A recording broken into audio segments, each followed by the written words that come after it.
Hello everyone, welcome back to my new YouTube channel Delhi university study point. तो आज के इस वीडियो में हम बात करने वाले हैं बहुत ही इंपॉर्टेंट टॉपिक के बारे में, जो कि है प्रोविजनल सर्टिफिकेट। तो आप सभी को पता है, जिन भी स्टूडेंट्स ने थर्ड ईयर कर लिया है या फिर फोर्थ ईयर कंप्लीट कर लिया अपना, और जो थर्ड ईयर पे ही अंडर ग्रेजुएट करना चाहते हैं, तो देखिए उनके लिए provisional certificate one of the most important. ठीक है, तो आज इस वीडियो में हम जानेंगे किस तरीके से प्रोविजनल सर्टिफिकेट को डाउनलोड कर सकते हो आप लोग। तो मेरी ये वीडियो रेगुलर स्टूडेंट, NC-वेब स्टूडेंट और SOL स्टूडेंट्स तीनों के लिए इम्पॉर्टेंट रहने वाली है। तो वीडियो को एंड तक ज़रूर देखिएगा। इसके साथ साथ अगर किसी स्टूडेंट को आफ्टर वीडियो कोई और भी एडमिशन से रिलेटेड प्रॉब्लम हो या फिर प्रोविजनल सर्टिफिकेट से कोई और प्रॉब्लम हो, तो आप सभी मुझे कमेंट में बता सकते हैं। इसके साथ साथ अगर कोई स्टूडेंट मेरे चैनल पे पहली बार आया तो लाइक और सब्सक्राइब करना ना भूलें। तो चलते हैं, अभी हम फ़िलहाल जानेंगे रेगुलर और NC-वेब स्टूडेंट के किस तरीके से प्रोविजनल सर्टिफिकेट निकालते हैं, और बाद में हम SOL का प्रोविजनल सर्टिफिकेट डाउनलोड करना सीखेंगे। तो पहले अभी हम चलते हैं रेगुलर स्टूडेंट के लिए तो और NC-वेब के लिए। तो जैसे कि मैं अभी ऑफिशियल वेबसाइट पे हूँ DU की एग्ज़ामिनेशन वाली पे। तो एक बार ही आप गूगल पे आएंगे, गूगल पे आके सर्च करेंगे exam.du.ac.in पे। आपके सामने फिर इस तरीके का इंटरफेस शो करेगा जैसा कि स्क्रीन पे दिख रहा है। देन आपको यहाँ पे स्क्रॉल देखोगे तो यहाँ पे आपको 3 डॉट्स दिखेंगे। उन 3 डॉट्स को आप क्लिक करेंगे। जैसे ही आप क्लिक करेंगे तो कुछ 3-4 ऑप्शंस आपको शो करेंगे: home, notification, marksheet, evaluation and services. Then आप क्लिक कर देंगे सर्विसेज पे। जैसे ही आप सर्विसेज पे क्लिक कर देंगे, वेबसाइट जो है स्लो चल रही है, टाइम ले रही है थोड़ा सा लोड होने के में। तो देखिए आगे आपके सामने जैसे ही आप सर्विस ऑप्शन पे क्लिक करेंगे, आपके सामने ये वाला स्क्रीन पे जो दिख रहा है शो करने लग जाएगी। अब आपको यहाँ पे प्रोविजनल सर्टिफिकेट देखो लिखा हुआ है, मैं थोड़ा जूम कर रही हूँ। प्रोविजनल सर्टिफिकेट पे आप इसे क्लिक करेंगे। मैंने क्लिक कर दिया प्रोविजनल सर्टिफिकेट पर। आपके सामने कुछ इस तरीके का इंटरफेस जो है वो शो करेगा, ये देखिए। अब देखिए इसके अंदर जो स्टेप बाय स्टेप लिखा हुआ है वो मैं आपको एक्सप्लेन करूँगी। स्टेप 1 में लिखा हुआ है कि आपको अगर ऑनलाइन रजिस्टर करना है तो आपको वेबसाइट पे, एग्ज़ामिनेशन पोर्टल की वेबसाइट, दिल्ली यूनिवर्सिटी की वेबसाइट पे आना है।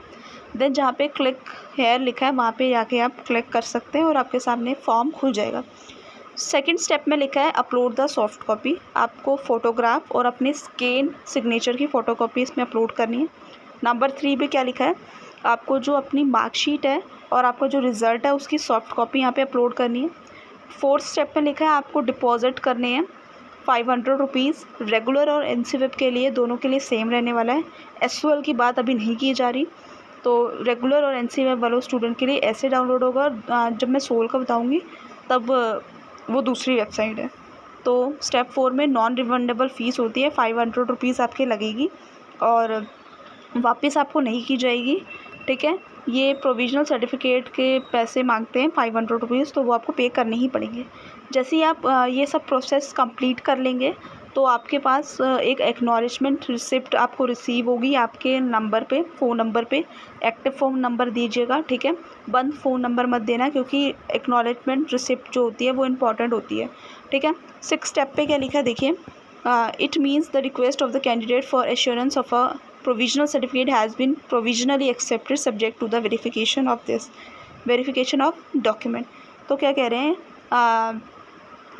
जब इसका मतलब ये है कि जो प्रोविजनल सर्टिफिकेट है वो जारी करने के लिए जो स्टूडेंट के जो दस्तावेज होते हैं उनको वेरिफिकेशन के लिए स्वीकार कर दिया गया है।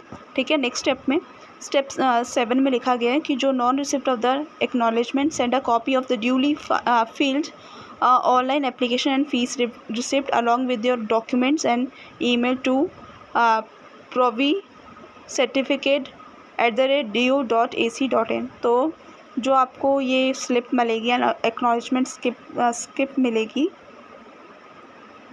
तो उसमें अगर जैसे आपको कभी मान लो आपको एक्नॉलेजमेंट वगैरह स्लिप पे नहीं मिलती, तो उसके अकॉर्डिंग ये जो है, वैसे तो मोस्टली स्टूडेंट के इसमें कोई प्रॉब्लम नहीं आती, बट अगर फॉर एग्जांपल किसी स्टूडेंट को एक्नॉलेजमेंट स्किप जो है वो नहीं मिली कोई भी रीज़न की वजह से, तो उसमें आपको क्या करना है, इसमें अपना ईमेल डाल देना है। इसमें आपको जो आपने ऑनलाइन एप्लीकेशन फ़िल करी है उसका एक फॉर्म होना चाहिए, इसकी एक कॉपी, फ़ीस रिसिप्ट की एक कॉपी और उसके साथ जितने भी डॉक्यूमेंट्स हैं वो सब इसमें अपलोड करने हैं।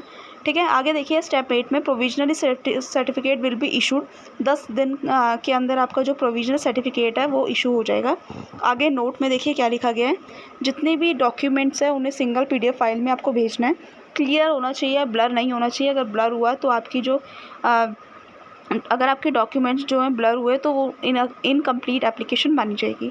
स्टूडेंट्स को एडवाइस की जा रही है कि जितनी भी आप इन्फॉर्मेशन देंगे वो पहले ही रेडी करके रखिएगा जब आप ऑनलाइन फॉर्म भरेंगे, और इसके साथ साथ अपना एनरोलमेंट नंबर भी आपके पास ज़रूर होना चाहिए।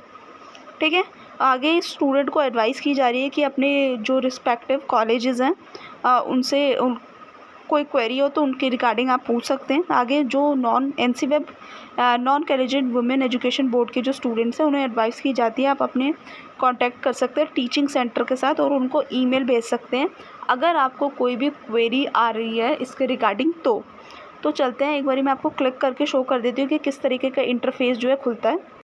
आगे देखिए, जैसे कि मैं इस पर क्लिक कर देती हूँ, मैंने इस पर क्लिक किया, मेरे पास इस तरीके का इंटरफेस शो हो रहा है। तो रजिस्ट्रेशन नंबर, स्टूडेंट का नाम, डेट ऑफ बर्थ और रजिस्टर्ड ईमेल आईडी से आप लॉगिन कर सकते हैं इसमें। ठीक है, सबसे पहले आपको अपने आप को रजिस्टर करना पड़ेगा, इस पर क्लिक करेंगे आप। ठीक है, उसके बाद ही होगा। और अब ये जो था ये रेगुलर वाले स्टूडेंट और NCWEB वाले स्टूडेंट के लिए मैंने समझाया था कि किस तरीके से आप प्रोविजनल सर्टिफिकेट डाउनलोड कर सकते हैं। अब हम बात करने वाले SOL स्टूडेंट के लिए, तो देखते हैं। देखिए NCWEB और अगर रेगुलर वाले स्टूडेंट है तो आपके 500 रुपीज़ लगेंगे। ठीक है, और वही अगर आप SOL वाले स्टूडेंट हो तो आपका जो कोई भी पैसा नहीं लगता, 500 रुपीज़ नहीं लगते ऑटोमेटिकली। बस आपको कुछ इन्फॉर्मेशन डालनी होती है और उसके बाद जो है वो डाउनलोड हो जाता है। देखिए, अगर आप SOL वाले स्टूडेंट हैं, आपका जो कोर्स है वो कंप्लीट हो चुके हैं, 3rd ईयर या फिर 4th ईयर, तो आपको क्या करना है, देखिए SOL की ऑफिशियल वेबसाइट पे आएंगे, स्क्रॉल करेंगे, नीचे आपको शो कर जाएगा, यहाँ पे देखिए क्या लिखा है, कंटिन्यू टू SOL वेबसाइट, इस पर आप क्लिक कर देना। जैसे ही आप इस पर क्लिक करोगे कुछ इस तरीके का इंटरफेस आपके सामने शो होगा। देन यहाँ पे आपने देखा स्टूडेंट लिखा है, इस स्टूडेंट पे मैं क्लिक कर देती हूँ। क्लिक करने के बाद यहाँ पे आपके पास 2 ऑप्शंस जो हैं वो शो हो रहे हैं। एक तो हो रहा है प्रोविजनल सर्टिफिकेट OLD यानी कि ओल्ड, और दूसरा हो रहा है प्रोविजनल सर्टिफिकेट। तो आपको किस पे क्लिक करना है, ओल्ड वाले पे क्लिक नहीं करना, न्यू वाले पे क्लिक करना है। तो प्रोविजनल सर्टिफिकेट जहाँ पे उसके आगे कुछ नहीं लिखा उस पर आप क्लिक कर देंगे। ठीक है, मैंने क्लिक कर दिया इसके आगे। अब आपके सामने जो है देखिए क्या पूछ रहा है, एग्ज़ाम रोल नंबर पूछ रहा है आपका, और आपसे बारकोड पूछ रहा है। तो अपना एग्ज़ाम रोल नंबर यहाँ पे डाल देंगे और अपना बारकोड डाल देंगे और उससे आप लॉगिन कर लेंगे। लॉगिन करने के बाद आपसे कुछ पूछेंगे, आपका नाम वगैरह कुछ अगर पूछेंगे तो वो आप सब अपना दे देना, और कुछ अगर डॉक्यूमेंट्स बोलेंगे, मार्कशीट वगैरह, तो वो वहाँ पे आप अपलोड कर देना। और इसके बाद आपका थोड़े दिन बाद 10 दिन भी लगते हैं, 20 दिन भी लग सकते हैं, और आपका प्रोविजनल सर्टिफिकेट जो है वो डाउनलोड हो जाएगा, आपको मिल जाएगा। देन आप डाउनलोड कर सकते हैं। तो ये था SOL वाले स्टूडेंट के लिए। तो कुछ नहीं करना आप सभी को, कोई फ़ीस नहीं पे करनी, आपकी फ़ीस जो होती है आपके फ़ीस के अंदर ही इंक्लूड होती है। ठीक है, तो इस तरीके से था। अगर किसी स्टूडेंट को फिर भी कोई क्वेरी आ रही है तो आप मुझे कमेंट में ज़रूर बताइएगा, और मिलते हैं हम अपनी अगली वीडियो में। Thank you.